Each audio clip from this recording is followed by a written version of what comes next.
Minute आप सबका स्वागत करता हूं आपके अपने चैनल टैक्स गपशप में। आज के इस वीडियो में हम डिस्कशन करेंगे कि हमारे कंपनीज के केस में कौन कौन से जो है कंप्लायंसेस जो है फॉल आउट कर रहे हैं और अगस्त 2021 में कौन कौन से हमें जो है कौन कौन सी बातों का ध्यान रखना है। तो हमारी 2021 जो कि फाइनेंशियल ईयर चल रहा है, हमें जो है बहुत ध्यान से चलना होगा। कौन कौन सी ड्यू डेट्स फॉल करती हैं, आइए देखते हैं और डिस्कस करते हैं वन बाय वन। राइट, तो इसके लिए हम शुरू करते हैं आज की इस डिस्कशन को, जहां पे हम बात करेंगे कि कौन कौन सी ड्यू डेट्स जो है हमारी कौन कौन से केसेस में जो है फॉल आउट होती है। जहां पे अगर हम एमएसएमई के बारे में, एमएसएमई की जो हमारी हाफ ईयरली रिटर्न जाती है, हमारी दो रिटर्न वहां पे जानी होती है। ठीक है, हाफ ईयरली पहली फर्स्ट हाफ अप्रैल से लेकर सितंबर तक, और उसके बाद जो है सेकेंड हाफ जो है अक्टूबर से लेकर मार्च तक की। तो हमारी जो है जो सेकेंड हाफ की जो ड्यू डेट बनेगी उसकी 30 अप्रैल 2021 बनेगी, और फर्स्ट हाफ की जो ड्यू डेट बनेगी, मतलब अप्रैल से लेकर जो हमारी ड्यू डेट बनती है 30/9 तक की जो हमारी फाइलिंग होनी है एमएसएमई 1 की, तो वहां पे उसकी ड्यू डेट क्या बनेगी, हमारी 30 अक्टूबर 2021। राइट, तो हमें बेसिकली हम कह सकते हैं कि हमें अगले महीने की एंड तक जो है हमें ये फाइल करना होता है, तो हमें इसका ध्यान रखना होगा। राइट, डीपीटी 3 की जो हम बात करेंगे, रिटर्न ऑफ डिपॉजिट जो है, वहां पे हमारे को डेट ध्यान रखनी है। यहाँ पे जो है ना अगस्त मंथ में जो जिन सी फाइल हो रही है उसको हमें स्पेसिफिक मार्क करना होगा। क्यों मार्क करना होगा, इस मंथ में हमें उसका कंप्लाई जो है टाइमली करना है। हमने प्रीवियस वीडियो में डिस्कशन करी है कि कहाँ पे कौन कौन से हमारे जीएसटी और इनकम टैक्स के कंप्लायंसेस बन रहे हैं, तो वहां पे वो भी बहुत इंपॉर्टेंट है। उसके साथ साथ हमें इनका भी ध्यान में रखना है, ताकि ऐसा ना हो एक कंप्लायंस हो जाए दूसरा कंप्लायंस छूट जाए। इसलिए सारे कंप्लायंसेस बहुत इंपॉर्टेंट है, इसलिए सारे जो हमें ध्यान रहे। तो यहाँ पे हमारे जो इस मंथ में फॉल कर रहे हैं आरओसी के कंप्लायंसेस, हम उसको भी साथ में लेके चलेंगे। राइट, तो हमारा सबसे पहले बन गया डीपीटी 3 का। ठीक है, 31 अगस्त 2021, जिस चीज के ऊपर एप्लीकेबल हो रहा है डीपीटी 3, मार्क कर लीजिए और टाइमली कंप्लाई हमें करना होगा। सीआईएफएसएस 2020 application for the issue of immunity certificate, तो उसकी भी ड्यू डेट जो है हमारी क्या बन रही है, 31 अगस्त 2021, मार्क कर लीजिए। बीच में जो है इंडिपेंडेंस, मतलब हमारे को बीच में जो है कुछ दिन डेविएशन भी मिल सकता है हमें, इसलिए जो है इसको टाइमली जो है कंप्लाई करना होगा।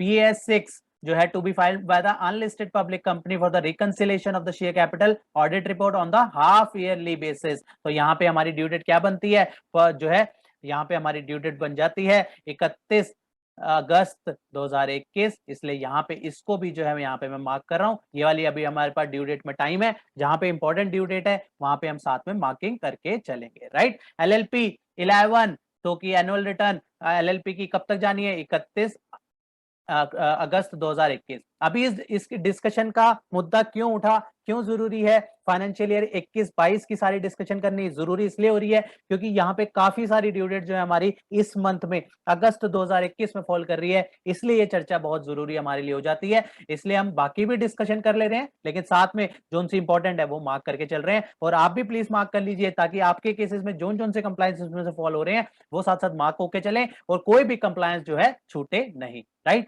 AOC 04 OPC के केस में, 1% कंपनी के केस में फाइनेंशियल स्टेटमेंट 27 सितंबर 2021, अभी इसमें टाइम है इसलिए इसको मार्किंग नहीं करेंगे। DIR 3 केवाईसी डायरेक्टर की, पार्टनर की हर साल जो करनी होती है हमें, उसकी ड्यू डेट क्या है, 30 सितंबर 2021, टाइम है, इसलिए अभी इसको भी दोबारा बाद में लेके चलेंगे। MGT 14 to be filed by the public company after passing of resolution of approval of the financial statement and the board report in the board meeting, तो इसकी अप्रूवल के लिए हमारे को क्या डेट इज प्रेस्क्राइब्ड है, 30 days from the passing of board resolution और 31 अगस्त 2021 if the due date within first, जो है ड्यू डेट अगर हमारी अप्रैल से लेकर जो है जुलाई तक के बीच कर रही थी, तो हमारी ड्यू डेट जो है वहां पे उस केस में क्या है, 31 अगस्त 2021, इसलिए यहाँ पे भी ये इंपॉर्टेंट हो जाता है, इसको भी हम साथ में मार्किंग करके चलेंगे। राइट, ADT 1 क्या होता है, ऑडिटर की अपॉइंटमेंट के बारे में, तो वहां पे notice to the registrar for the appointment of auditor कितने दिन में, 15 दिन, AGM से 15 दिन के अंदर देना होता है, या फिर 31 अगस्त 2021 अगर हमारा वही उसी पीरियड अप्रैल मई जून जुलाई इन 4 महीने के बीच में अगर हमारे ड्यू डेट पड़ी होगी, तो वहां पे हमारी ड्यू डेट जो है वो बढ़ गई थी और 31 अगस्त तक हो गई थी। इसलिए ये चर्चा बहुत जरूरी हो गई है, क्योंकि यहाँ पे डेट्स फॉल जो बढ़ गई थी वो 31 अगस्त में फॉल कर रही है, इसलिए हमें जो है अपडेट होना होगा।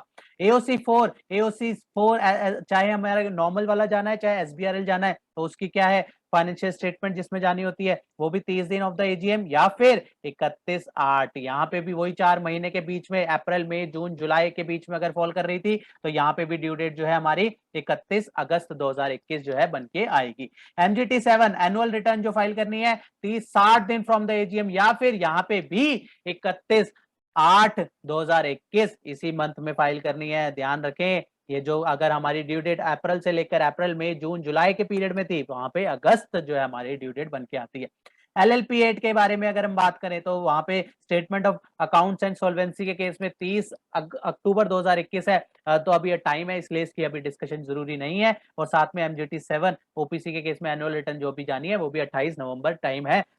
हम इसको कंक्लूड करें तो हमारे को जो मेजरली ध्यान रखना है वो कौन कौन से का ध्यान में रखना है। हमें ध्यान में रखना है सबसे पहले यहाँ पे DPT 1, ठीक है, यहाँ पे इसकी जिसकी डेट 31 अगस्त 2021 है उनको मेजरली ध्यान रखना है। पहले हमने DPT 3 1 CFSS अगर 2020 अगर किसी के केस में फाइल होना है तो वो भी नोट कर लीजिए। उसके बाद PAS 6 अगर फाइल करना है तो वहां पे उसकी भी जो है हमारे को ध्यान में रखना है। जो हाफ ईयरली जानी है वो 31 अगस्त 2021 तक जानी है। LLP 11 जो जाना है ये भी हमारी ड्यू डेट जो है एनुअल रिटर्न ऑफ LLP जो जानी है उसकी भी ड्यू डेट फॉल हो रही है, वो भी ध्यान में रखना है। इसके बाद अगर हम बात करें MGT 14 के बारे में, ADT 1 के बारे में, ठीक है, 6 दे दिया, AOC 4 के बारे में 7 और MGT 7 के बारे में 8, राइट। जो अब हमने ग्रीन से मार्किंग करी है ये 8 जो है हमारी फॉल कर सकती है 31 अगस्त 2021 में, हमारी ये 8 फॉल कर सकती है। तो इनमें से 8 तो हमारी इसी महीने में जो है फॉल आउट हो सकती है। अगर वो प्रिस्क्राइब पीरियड के बीच में था तो उसको एक्सटेंशन मिल गई थी 31 अगस्त 2021 तक, या फिर उसकी जो है ओरिजिनल जो है उसकी ड्यू डेट जो है पड़ रही है 31 अगस्त 2021। तो दोनों केसेस में हमें बेसिकली ध्यान में रखना है, अगर हमारी छूट गई है तो हमें उसका कंप्लायंस करना है। इसलिए ये डिस्कशन बहुत ज्यादा जरूरी हो गई थी कि ऐसा ना हो हम GST और इनकम टैक्स के जो ध्यान में रखें लेकिन हमारे यहाँ पे कंप्लायंसेस का लॉस हो जाए। हमारे मेन मोटिव है कि हमारे को कहीं ना कहीं लॉस नहीं होना चाहिए, कोई भी हमारा कंप्लायंसेस छूटना नहीं चाहिए, सारे कंप्लायंसेस हमारे टाइमली जो है कंक्लूड हो जाए। यही हमारा मूल मंत्र है, यही हमें जो है कंप्लायंस करके चलना है।